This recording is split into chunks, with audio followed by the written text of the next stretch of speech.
주식시장 역사상 가장 강력한 패턴 중 하나로 꼽히는 게 있죠. 바로 컵앤핸들 패턴인데요. 오늘 이 패턴의 모든 것을 한번 제대로 파헤쳐 보겠습니다. 모든 건 이 질문 하나로 시작됩니다. 우리가 이름만 대면 알만한 그야말로 역사적인 수익률을 낸 주식들 있잖아요. 그 주식들이 폭발적으로 상승하기 바로 직전에 신기하게도 공통적으로 보여준 차트 패턴이 있었습니다. 오늘 우리는 바로 그 성공의 청사진을 하나하나 뜯어볼 겁니다. 네, 이 청사진의 이름이 바로 컵앤핸들 패턴입니다. 이건 그냥 누군가의 감으로 만들어진 게 아니에요. 전설적인 투자자 윌리엄 오닐이 무려 100년이 넘는 시장 데이터를 탈탈 털어서 분석한 끝에 1988년에 딱 정립한 아주 체계적인 패턴입니다.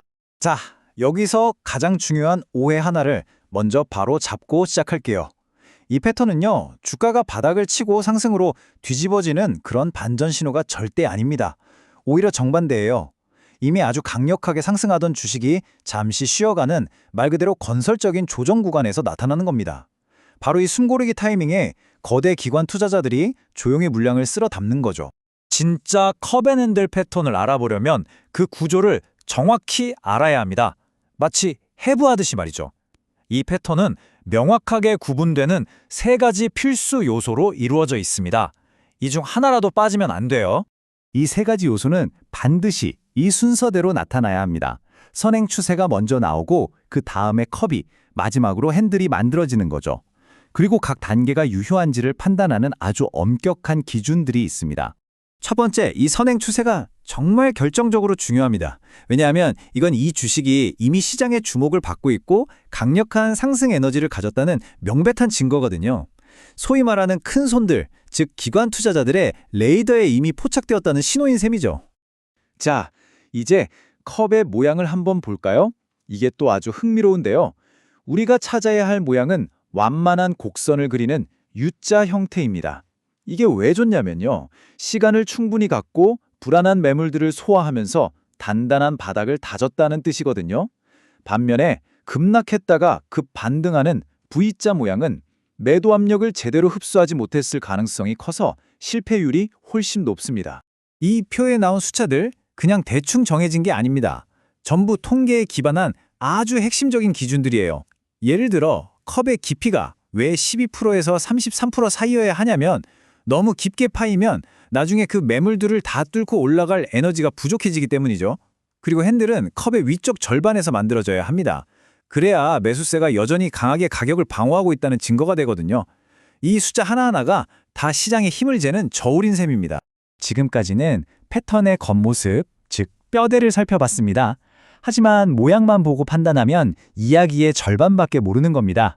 진짜 비밀은 가격 뒤에 숨어있는 보이지 않는 힘, 바로 거래량과 투자자들의 심리에 숨어 있습니다. 이 타임라인을 보시면 시장이 어떻게 참을성 없는 투자자들을 걸러내는지 한눈에 보입니다. 컵의 왼쪽, 주가가 하락할 때는 공포에 질린 사람들이 주식을 던지고요. 바닥에서는 아무도 관심을 갖지 않는 무관심의 단계가 오죠. 그리고 마지막 핸들 구간에서는 상승 직전에 마지막으로 불안한 사람들을 털어내는 흔들기가 나타납니다. 이 모든 과정을 견디는 사람만이 큰 수익을 얻는 거죠. 윌리엄 오닐이 이런 말을 했습니다. 가격 패턴이 자동차의 차체라면 거래량은 엔진의 연료다. 아무리 멋진 스포츠카라도 연료가 없으면 한 발짝도 못 가겠죠? 바로 그 말입니다. 그래서 진짜 핵심은 각 단계별로 거래량이 어떻게 변하는지를 보는 겁니다. 특히 주목해야 할 부분이 바로 컵의 바닥과 핸들 구간인데요. 이때 거래량이 완전히 말라붙는 게 보이시죠? 이건 시장에 팔 사람이 이제 거의 남지 않았다는 아주 강력하고 긍정적인 신호입니다. 공급이 고갈된 거죠. 그리고 마침내 주가가 핸들을 뚫고 올라가는 그 결정적인 날. 거래량은 반드시 평소보다 최소 40%에서 50% 이상 폭발적으로 늘어야 합니다. 이게 바로 기관 투자자들이 자, 이제 시작이다 하고 본격적으로 돈을 쏟아붓는다는 확실한 증거, 그들의 발자국인 셈입니다. 자, 이제 이론은 충분히 알았습니다.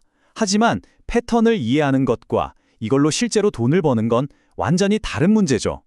언제 들어가고 어떻게 리스크를 관리하는가, 바로 이 지점에서 아마추어와 프로가 갈립니다. 우리가 방아쇠를 당겨야 할 지점, 바로 피벗 포인트입니다. 핸들 부분의 고점을 말하는데요. 이 가격을 강력한 거래량과 함께 뚫어낸다는 건 매도 세력을 완전히 제압하고 이제 위쪽엔 저항이 거의 없다는 최종 확인 신호나 마찬가지입니다. 실제 매매는 감정이 아니라 정해진 시스템에 따라야 합니다. 간단해요. 첫째, 핸들의 고점인 피봇 포인트를 정확히 찾아내고, 둘째, 그 가격 바로 위에 매수 예약 주문을 걸어서 돌파의 순간을 놓치지 않게 준비합니다. 그리고 마지막으로 돌파하는 그날 거래량이 정말 폭발하는지 반드시 눈으로 확인해야 합니다. 이게 바로 기관이 함께한다는 마지막 퍼즐 조각이니까요. 그리고 이 숫자, 이건 여러분의 계좌를 지켜줄 가장 중요한 안전벨트입니다. 윌리엄 오닐의 제일 원칙이죠. 어떤 예외도 없이 내가 산 가격에서 최대 7%에서 8% 손실이 나면 무조건 기계적으로 손절한다. 여기엔 그 어떤 감정도 끼어들 여지가 없습니다. 자, 그럼 이제 반대로 우리가 피해야 할 함정들은 뭐가 있는지 한번 살펴볼까요? 뭘 찾아야 하는지 아는 것만큼 뭘 피해야 하는지 아는 게 훨씬 더 중요할 수 있거든요. 여러 실패 신호 중에 가장 속기 쉬운 게 바로 상승 쐐기형 핸들입니다. 핸들이 옆으로 가거나 살짝 아래로 조종받는 게 아니라 위쪽으로 스멀스멀 올라가는 모양새죠. 왠지 강해 보이지만 이건 사실 돌파에 써야 할 에너지를 미리 다 써버리는 함정인 경우가 굉장히 많습니다. 진짜 힘은 요란하지 않고 조용하고 단단한 조정에서 응축되는 법이니까요. 자, 이 모든 내용을 종합해 볼 때 우리가 얻을 수 있는 가장 핵심적인 교훈은 과연 뭘까요? 이 컵앤핸들은 그냥 차트 위에 그려진 그림이 아닙니다. 이건 시장에 보이지 않는 힘, 즉 공급과 수요의 치열한 힘겨루기를 우리 눈에 보여주는 거고요. 또 확신 없는 개인 투자자의 주식이 어떻게 확신에 찬 기관 투자자의 손으로 넘어가는지를 보여주는 한편의 드라마와도 같습니다. 이제 여러분은 이 성공의 청사진을 읽는 법을 배우셨습니다. 패턴의 구조부터 그 안에 담긴 심리, 그리고 실제 매매 규칙까지 모두 이해했죠. 이제부터 여러분은 더 이상 화면 위의 복잡한 선들을 멍하니 보는 게 아닙니다. 시장이 우리에게 들려주는 이야기를 읽고 그 거대한 흐름에 올라탈 기회를 포착하게 걸 겁니다.